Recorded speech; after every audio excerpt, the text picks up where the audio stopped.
Hello everyone out there in the vinyl community, it's Loonacy here, doing a vinyl updates. It's been a week or so since I've done one. This one should be a little more rock oriented, stuff I normally listen to.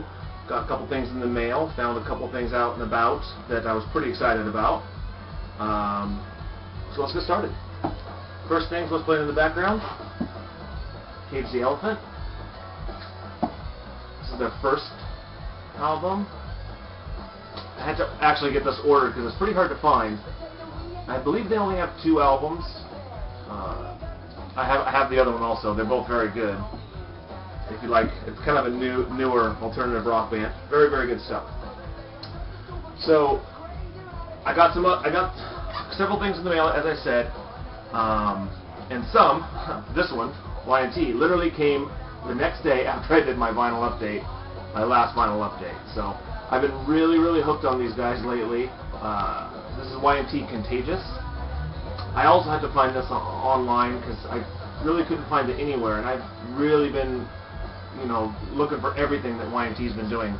Very good stuff. If you are into 80s rock, they are a great 80s rock band. Really, really like it a lot.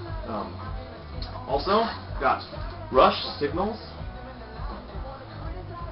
and I'm trying to build my Rush collection, and I've been looking for moving pictures, but it is so hard to find in good condition without spending ridiculous money. I know it's out there. I just got to take the time to get it, and it's worth it. That Rush stuff's around here kind of hard to come by in the local shops. It's hard to find, so I was glad to have that. Here we go again, Uriah Heep.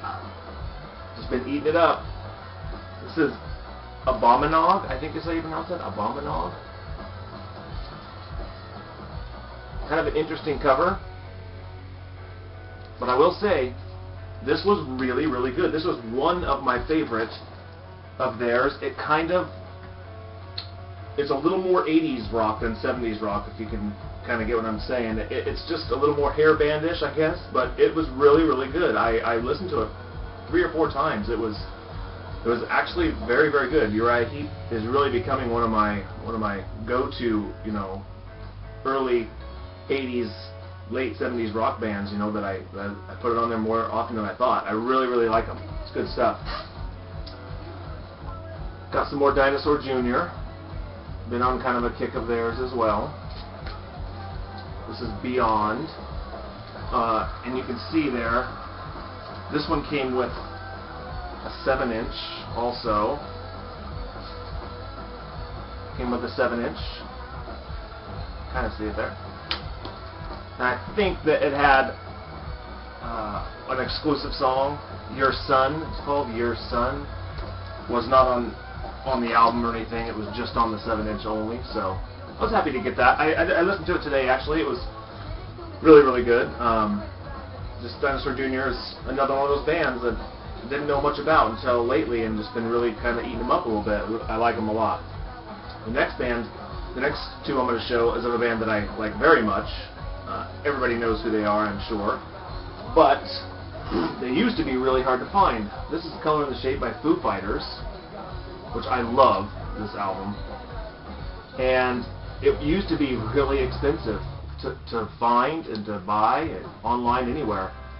Most of you watching this video probably already know all their stuff has been reissued now, so I mean pretty much everything. My record shop that I go to had pretty much everything they've done, reissued. So that one right there, the Color and the Shape, is actually pretty expensive to find, so I went ahead and picked that up. And also got their greatest hits, which this obviously has been around for a while, just haven't picked it up since I was there. Got it. Really big Foo Fighters fan. Love that, coming from that 90s grunge alternative stuff. That if anybody watches anything that I talk about, that's kind of my generation, my era that I really, really gravitate towards.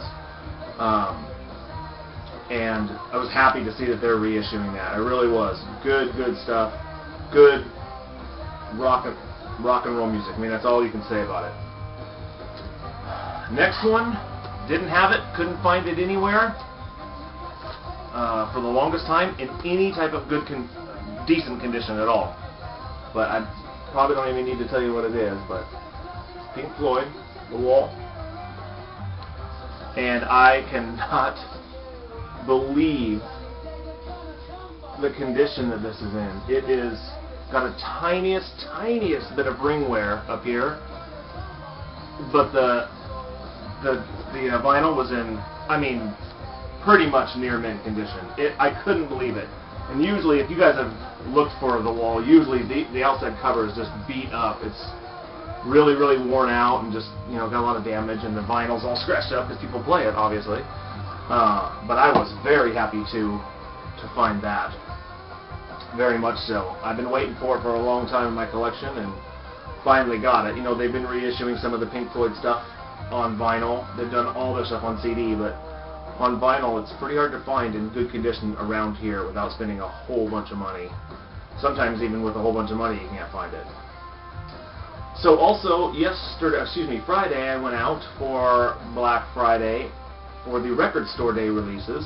I think Lazarus has done one on his, and I was a little bit surprised at how much stuff cost also. He talked about The Wall 7-inch singles that were like $50 for 3 7-inch singles. I also had it in my hand and just could not do it. Couldn't break down and spend the money on that when I had just bought the actual, you know, the actual record. So I was pretty shocked at how much some of that stuff was going for. But I did find things that I had to have, couldn't live without. So I did pick up a couple things. I've been looking for this for a while. Blood Sugar Sex Magic by Red Hot Chili Peppers. Number 654. And it also, this is on red vinyl, I believe. Yes, it's on red vinyl. So, I have looked for it kind of all around to get a first pressing of this stuff, but it's pretty difficult to find, to be honest with you. It's pretty hard to find out there. In fact, I've never seen it in a store. I've probably bought it online, but I was very happy to get it. It's one of the, I'm not a huge Red Hot Chili Peppers fan, but that is one of the ones that I do like and I do enjoy quite a bit. Very good, sounded great, sound quality was awesome. So I was happy to get it. It was still relatively expensive. It was like $30 or $34 or something like that. It was pretty expensive, but worth it to me. And the last one I have is something that, if you've seen any of my videos, as I've said before, I'm a huge Soundgarden fan, love that 90s grunge stuff. And one of my all-time favorite singers is Chris Cornell, and he did some acoustic sets. Chris Cornell's Songbook. It's double LP, gatefold. And if you like Soundgarden or Chris Cornell at all, this was great. I have listened to it 2 or 3 times already. It's kind of a be in the mood record because it's laid back. It's acoustic only, you know, just him and a guitar, and it's on several. I believe it came from several of his performances around. He did a tour of several of his performances. It's from different dates at several of his performances. Very good. It was also Record Store Day release.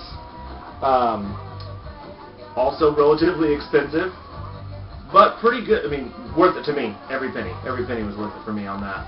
I would definitely have paid the money for it. Loved it. And very happy to get it. So, I think I got some pretty good stuff there. Some rock and roll instead of some easy listening stuff that I showed last time. So, maybe I redeemed myself a little bit, hopefully. For everybody else, keep those videos coming. Really liking what you guys are showing out there. It's good stuff. So, until next time, I'll see you later.